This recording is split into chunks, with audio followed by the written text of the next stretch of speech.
Hello guys, आज मैं blue box के चैप्टर 246 को एक्सप्लेन करने वाला हूँ। लास्ट चैप्टर के एंड में हमने देखा था ताइकी और यूशा के बीच बहुत ही ज्यादा इंटेंस बैटल चल रहा था। दोनों के पॉइंट्स ऑलमोस्ट पूरे मैच में इक्वली चल रहे थे। और अब हम फ्लैशबैक देखते हैं कि कैसे ताइकी रोज सुबह जल्दी उठकर प्रैक्टिस करने जाता है। उसकी मॉम भी उसका पूरा सपोर्ट करती है। वो सुबह जल्दी उठकर उसके लिए ब्रेकफास्ट और लंच प्रिपेयर करती है। फिर ताइकी जिम जाता है और वहाँ चिनात्सु उससे पहले पहुँचकर प्रैक्टिस कर रही होती है। और दोपहर में वो हारियो के साथ प्रैक्टिस किया करता था और निशिदा उसे चिढ़ाया करता था और उसे और ज्यादा मेहनत करने को बोला करता था। और अब सीन वापस मैच पे आता है। ताइकी को बस जीत के लिए एक ही पॉइंट की जरूरत थी। वो पूरी ताकत से स्मैश करता है और मैच को जीत जाता है। उसके सभी दोस्त सेम टाइम पे हैरान और खुश दोनों हो जाते हैं और उसका ब्रेसलेट भी टूट जाता है। मैच हारने के बाद यूशा कहता है, इस सैटरडे मुझे कम्युनिटी जिम्नाशियम में मिलना, हमें नेशनल के लिए साथ में प्रैक्टिस करनी चाहिए। उसे अपने लायक एक वर्दी अपोनेंट मिल गया था तो अब उसे लगता है वो और स्ट्रॉन्ग बन सकता है। वो कहता है ये सब अभी खत्म नहीं हुआ है, मैं और मेहनत करूंगा, चाहे 1000 या 10,000 घंटे क्यों ना लग जाए। नेक्स्ट टाइम मैं तुम्हें हरा कर रहूंगा।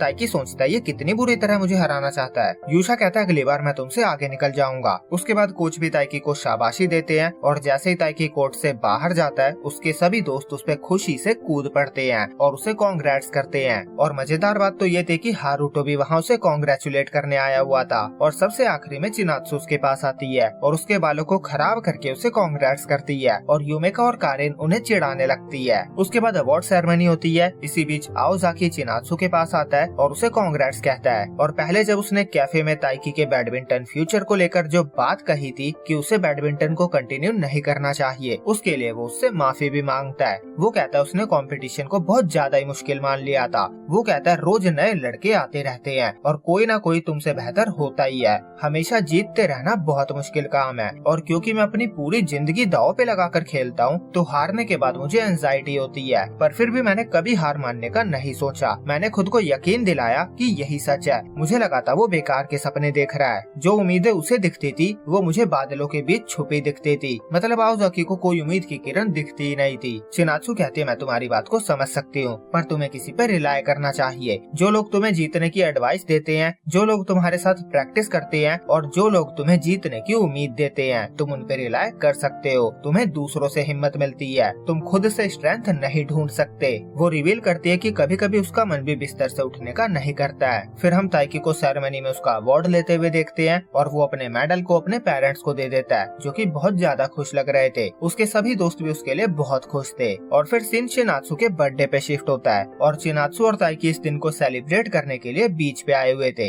और यहीं पे ये चैप्टर एंड होता है। तो ताइकी का यूशा को हराकर फर्स्ट प्लेस के साथ नेशनल जाने का गोल पूरा हो गया है। और अगले चैप्टर में हम चिनात्सु का बर्थडे सेलिब्रेशन देखेंगे। तो मिलेंगे आपसे बहुत ही जल्दी इसके अगले चैप्टर के साथ। जब तक के लिए आप विक्टोरिया वॉन्ड एंड स्वॉर्ड की वीडियो को देख सकते हो। मैंने दूसरे चैनल पे दोबारा से काम करना चालू कर दिया है, तो जाओ और सपोर्ट करो।